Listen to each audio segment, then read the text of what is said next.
Hello and welcome to Lab 6, Atmospheric Humidity.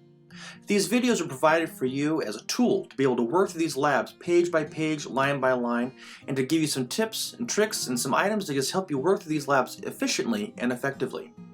As we can see with our learning objectives, this lab we're going to learn how to identify the processes that occur when water changes phases, calculate the energy required to change that phase of water, calculate relative humidity and the dew point temperature. We'll be able to use a sling psychrometer to collect field data, be able to describe the atmospheric lifting mechanisms, and also be able to calculate and use the adiabatic rate when looking at humidity changes of air parcels. That being said, let's start Lab 6.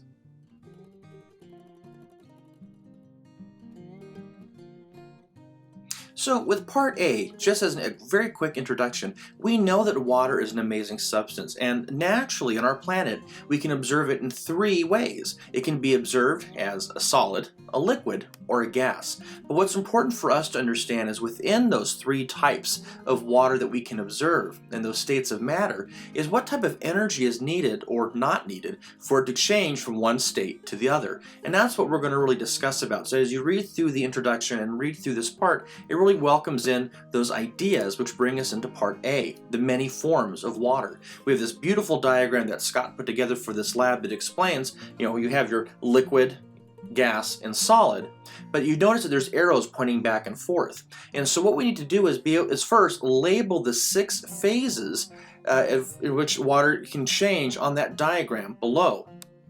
So above that diagram you can see that there's freezing, melting, evaporation, condensation, deposition, and sublimation. Each one has its own very specific definition, as well as introducing as whether energy needs to be absorbed or released for that to occur. So you're going to identify that on that diagram there. Then moving forward onto the next page, we can see, well, what is required to change that phase of water? So we can see some more and additional bolded points providing the information about what is condensation and evaporation. Condensation is a fun one to talk about in class because, as an example, I have my drink right here and I can see that there's moisture on the outside of this cup. And it's not that my drink itself is leaking.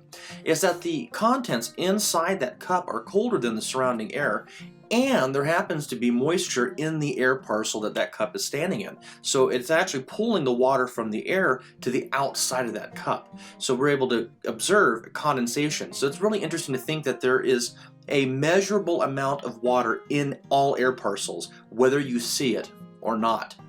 Moving down below, we see figure 6.3, which is called latent heat related to the phase changes of water. So we're able to observe, really the changes of energy that are either absorbed or released in order from, as in this example, for water to go from an ice all the way to a vapor. And I think this is also important to think about just as you as a person. We are outside, it's a hot summer day, and we begin to perspire. We push out excess water under our skin, and that water evaporates. Well, it evaporates. It goes from a liquid to a gas. Is energy absorbed or released? And why do we feel cool afterwards? And then by learning this diagram and these processes, you'll be able to answer that question for yourself. Moving into Part 2, question 2 here, it says using the figure above that we just talked about, complete the table below. So what we're able to observe here is that we have the phase change, solid to liquid, liquid to solid, liquid to gas, gas to liquid, so on and so forth. So within each box, we're able to identify, here's my mouse, how many calories are exchanged, is latent energy, is it released or absorbed, and will it cause a warming or a cooling surrounding that environment? So you're going to type in the amount of energy, the calories, is it released or absorbed, and then is it going to be warmed or cooled? So here we see pin it. Considering the huge amount of energy absorbed and released through evaporation and condensation is really almost unfathomable.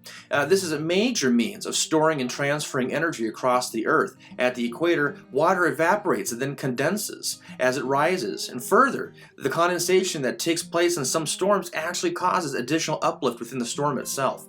This is particularly true in tropical storms such as hurricanes. So that's Part A of our lab. Thank you for wrapping up, and let's move on to Part B. So part B is atmospheric humidity. So when we discuss the humidity of air, we're actually talking about the calculated amount of moisture or water in a parcel of air. So we have a lot of new terms that are going to be thrown at you, such as an air parcel, which is kind of like a box. Like if I were to talk about my office as an air parcel, it's the space that's around me. It's a measurable amount of air. We can also look at things such as, well, relative humidity, which is the term that you're very familiar with because that's what we talk about most. Relative, it means ratio. So when we say that, oh, the humidity is 50%, well, that means that that air parcel is 50% full. When I think of humidity, I also think of the cups. We know that warmer air has the capacity to hold more water. So the warmer the air, the larger the cup. The cooler the air, the smaller the cup. So you need less to fill it. So when I say that, oh, my cup, a certain temperature or size is 50% full, I know exactly how much water or how many grams per kilogram of air that would be. So we also talk about what's considered specific or absolute humidity, which is the literal measurement. And if we were to find a way to take all the water out of a parcel of air and put it into a jar, and we know there's this many ounces or grams of water, that would be absolute. That doesn't mean as much to you as the percentage does, because the percentage is what we base our day off of. So let's move on to this next page. So we can see here, like I said, the more commonly used term relative humidity is simply the ratio. So what's interesting first is we have our guided practice video, fantastic video. Take a photo of the QR code or hit the hyperlink, and that'll take you to a video that teaches you how to calculate the humidity. I'm going to jump straight into the diagram below, figure 6.4. 6.4 has two really great things on it. The first thing is on the left. This table informs us of the specific temperature of air, so maybe it's 5 degrees Celsius or 35 degrees Celsius, and then to the right of it we see what the maximum capacity would be within that air parcel, or how many grams per kilogram of water could be within that air temperature. So think of it as being full. So if each one of these temperatures represents a different size cup, that's how much water that cup could hold. So question 3 says, based on the data provided on the left-hand side of 6.4, plot the maximum water vapor of an air parcel in the blank graph on the right. Then connect the points with a solid line. So you're going to go ahead and you see that the maximum water vapor on the left-hand side, the bottom is the temperature. You're going to plot all of these and then draw your line. And this will help us discuss in a little more context what we observe. Something that I'll point out now that you might notice that I've mentioned already, the warmer the air, the more water can be held. And look at those numbers. The warmer that temperature is, the more water could be held by gram per kilogram of air. Question 4 says, using the data provided in your completed graph, it says follow and answer the following questions. So question A, B, C, and D all make reference to that graph. As an example, just before sunrise, the temperature is 15 degrees Celsius with a specific humidity at 8.5. Calculate the relative humidity by using that graph above. Again, if you are having any challenges, check out that guided practice video that's above by taking a photo of that QR code or by hitting the hyperlink and watching that, and it'll take you step by step. The next part is 6.2, temperature and relative humidity on April 20th to the 22nd. So what it's going to have us do here is, using a red pencil in the graph below, plot the temperature over these 3 days and connect your plotted points with a red solid line. Please repeat the same process using a blue pencil for the relative humidity. So we can see on this graph here that we have dates, the temperature, and the relative humidity. And then we have our little graph below that you're going to be able to plot those on. Remember, always, if it does say to use 2 different colored pens or pencils, please do so. It makes it so much easier for us to grade, and it's going to be so much easier for you to be able to interpret the drawing that you have completed. So once you've completed that, oh, fun fact, that's my birthday. So as we move forward into this next piece, questions 6 and 7, based on that plotted data in figure 6.5, what time of day would you see the highest relative humidity reading? Would it be early morning or late afternoon? And answer why. Why did you come up with that answer? Question 7, the observations. What observations can you make regarding the relationship of temperature and relative humidity? Well, so that's just the basics of humidity and looking at the values of relative and absolute moisture in the air. But what about dew point? I mentioned my cup here with the condensation on the outside. That's dew point, right? Because there's been an appropriate distance in the temperature between the inside of that cup and the air parcel that that cup is in, as well as the amount of humidity that's in the air that's allowing condensation or dew to develop. So it says here, so far you've learned about the relationship between temperature and relative humidity. You have noted that as temperature increases, relative humidity will decrease unless you add additional moisture, but that's for a different conversation. Down here it says relative humidity can only maximize at 100%. At that point, the air parcel can no longer hold the same amount of water vapor, an invisible gas, and so then water droplets will begin to form. The temperature at which relative humidity reaches 100% is called dew point temperature. Now, in order to calculate that, you will need to know the specific humidity of that air parcel, but your goal is to determine at what temperature the maximum water vapor will be at the same time as that specific humidity. You will continue to use your plotted data from figure above, but you're going to be using some new information provided below. Like so, as an example, question 8 says if the air parcel has a specific humidity of 8.5 grams of water per kilogram of air, what is the dew point temperature, and show your work. All that information again you'll find up above, also in that guided practice video. Question 9 kind of makes it more relatable by giving an example of Santa Barbara. If it's this temperature at Santa Barbara and the relative humidity is this, what would be the dew point temperature needed in order for condensation to occur? And you'll be able to get that off of your graph and that information from that guided practice video. Question 10 is that big apply what you learned, big question. Putting it together. If you wake up on a foggy morning, what is the relative humidity? Explain why, and you came up with that idea or resolution. Now, psychrometers are something very interesting. Depending on the type of course that you're going to have, you'll either have one or you may have to use data that is been provided to you. But it's called a sling psychrometer, and essentially what it is, it's a stick. And has 2 thermometers taped to it, and one will have a little fuzzy sock that has water on it and one will not, and you'll sling it around, and the one that has water will evaporate, and depending on the rate of evaporation will cause that fabric to get cold, which means you'll have a difference between those 2 thermometers. Now, if there's too much water in the air, in that air parcel, that will not evaporate, and then the temperature between them will not be great, which means you have a very different type of humidity that we'll talk about in a moment.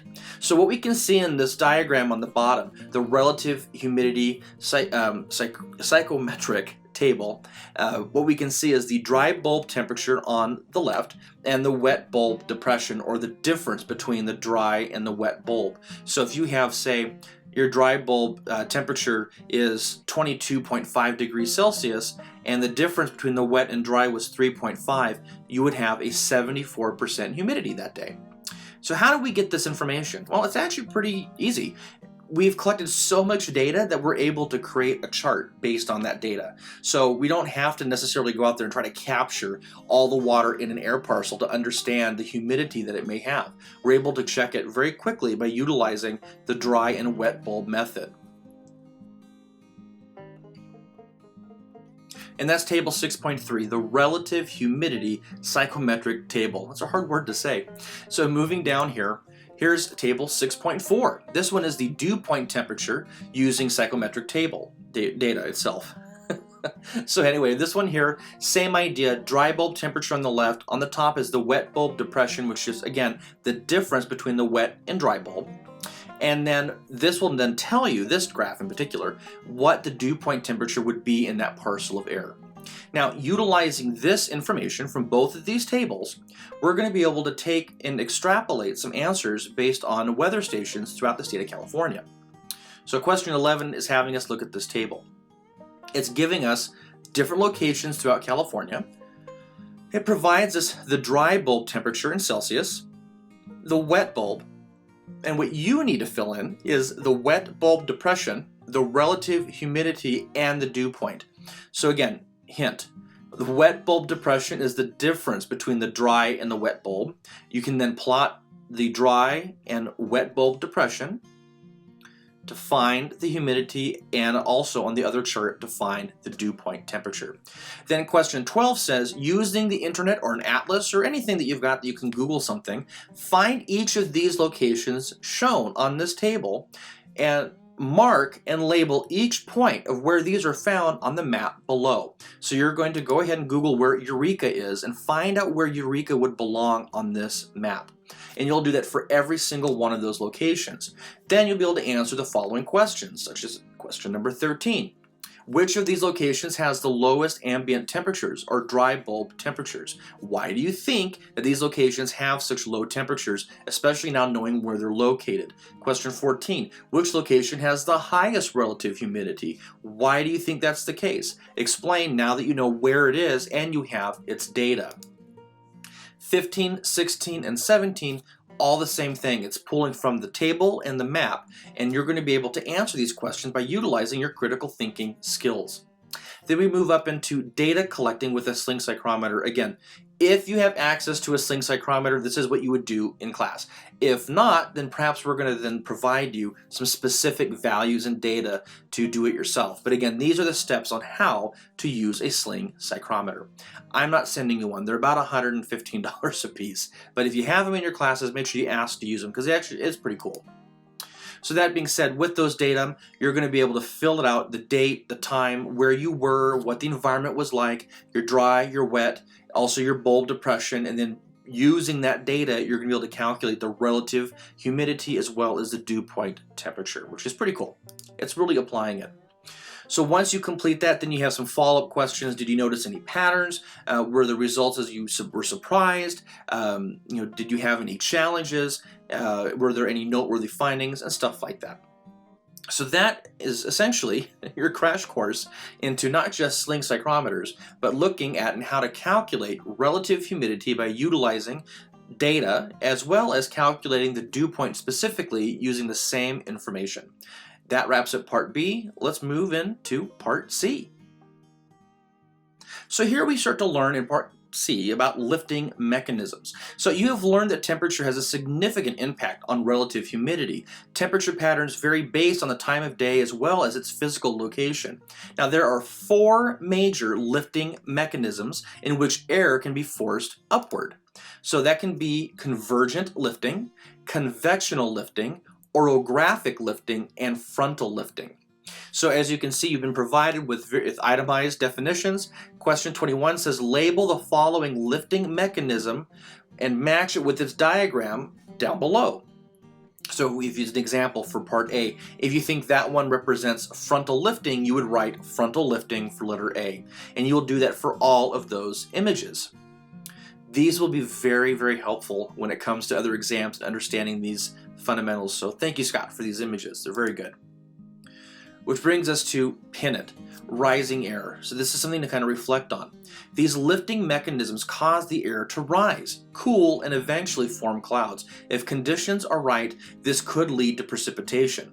So what's interesting that I'm going to add here is that now we learn that air can be forced up 4 different ways. And since we briefly mentioned clouds in that statement, I think it's worthy to note, fun fact, did you know that clouds are always falling? That clouds are continuing to change because not only are they being blown across your viewpoint, they're slowly falling. And that's why they can change their shape. But because of one of these types of lifting mechanisms, it can move that cloud up again and it will begin to change its shape and design, because clouds are classified on 2 things, their altitude and their shape. And both of those things can definitely be changed by lifting mechanisms. So that was pretty easy. That wraps up part C, and let's move on to part D. So part D is about the adiabatic rates. We have 2 types of rates. We've got a dry rate and a saturated rate. And what it essentially means is, as you gain altitude, we know that it gets cooler. As an example, it's raining in the valley but snowing on the mountaintop. How can that be possible? Well, we're able to calculate the temperature differences by looking at these adiabatic lapse rates. So as we can see here on this diagram, which is simple but really wonderful.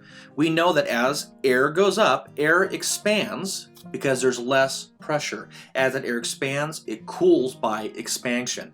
Then as it goes over the mountain, it sinks back down into the valley, and the air is then compressed because there is more pressure as you head down the hill, and it is warmed as it subsides. It's warmed by compression.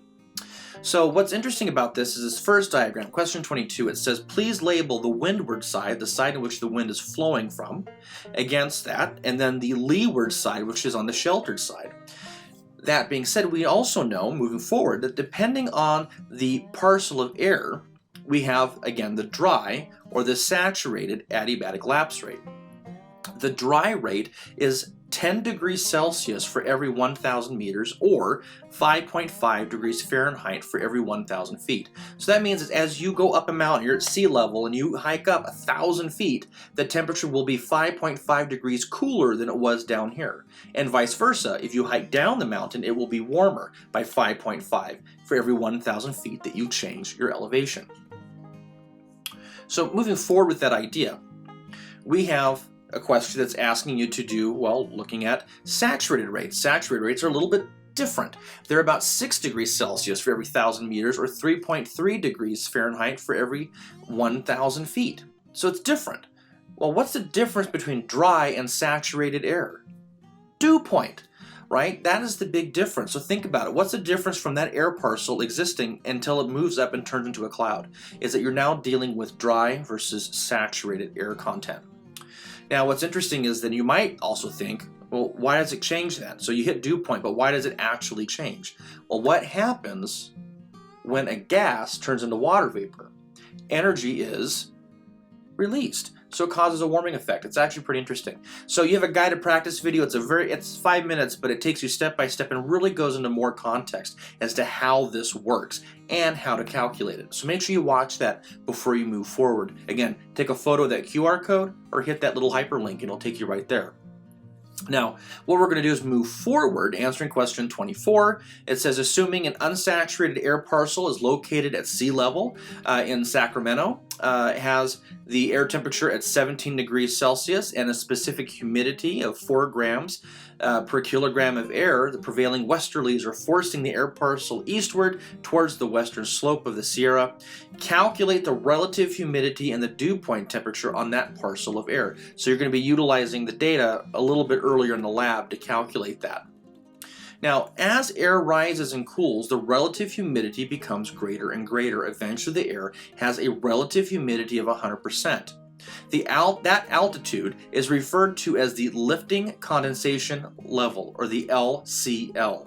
So what does that mean? The LCL is equal to the air temperature minus the dew point divided by the dry adiabatic rate in numbers of meters. So at what elevation will clouds start to form? Well, calculate the LCL for the air parcel below. So we'll move down and you have an opportunity to solve these different questions. Moving into part C, again, calculate the expected temperature of an air parcel on the ridge. So you're taking this implied data and how temperature can change depending on if it's dry or saturated, especially when going at altitude. And you'll be able to calculate both the LCL and the temperatures. So now as air descends down the leeward side, the air parcel is always heated by compression, which means you will use only one of those options. Do you use only the DAR or the SAR? You use the DAR. It's always dry on that side. So then you'll be able to calculate some attributes. So these are just calculations based off of just information. I think it's much more exciting to see it in a diagram like this.